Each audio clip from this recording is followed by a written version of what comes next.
Magandam kog takoyaki para panihapon namo. First magkuha tag bowl, ibutang na to ang harina, itlog, tas kanang pula luya na siya. Shoga ang tawagan na diri. Isunod na to ni mga pasayan nga gagmay. Maghiwa ta og repolyo. Ingunani ko maghiwa og repolyo. Kay kailangan manggod ka ng gagmay kaayo siya. Kanang pino good siya. Mana magamit ko aning ambot sa tawagan ni murag food processor ba ni? Basta mao na siya ko lang nang patuyokon dira kay para mo gagmay ng repolyo. Pero pag akong partner ang muandam sa takoyaki, dili siya mo gamit ng food processor. Ano manuhon na niya og tadtad. Kasi abo na to siya dito sa sudlan natong mga harina ug uban pa. Daghan akong gipanghiwa na repolyo or cabbage.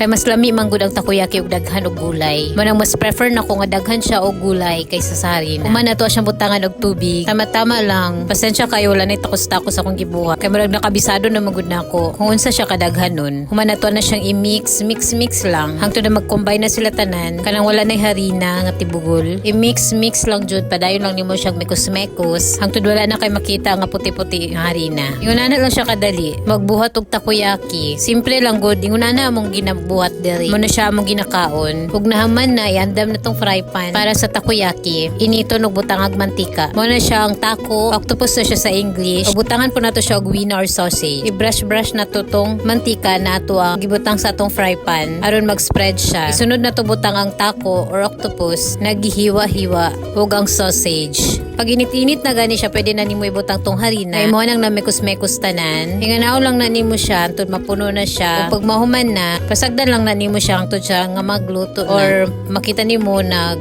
gahi na siya. Pwede na siya baliktad-baliktaron, yung nanagod. Makita man na nimo kung naluto na ba siya or wala pa. Kung na gani, pwede na nimo siya. Tangan na nimo mga space dira kay nagdikit maguna sila. Maglisod ka nagbaliktad ug dili na nimo siya inganaon. Unang samtang basa-basa pang harina anay mo na siya butangan og space.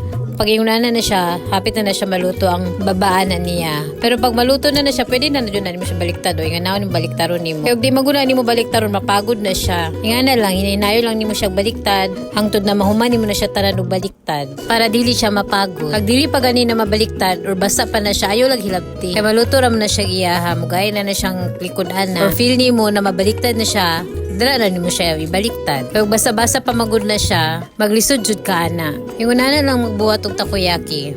Homemade simple takoyaki lang na siya ha. Dili na pareha ng mga takoyaki na inyong makaon sa mga stores diari. Kaya na magoy mga laylahi og way kung saan pagbuhat og takoyaki o kung sa pwede lang ipangbutang ng mga ingredients. Pero kanang amo simple lang na kay kami lang po mga haon sa balay. No man na natog baliktad tanan mo na siya, luto na siya og ready to serve na siya. Pwede na nimo kuhaon og butang nimo sa imong plato.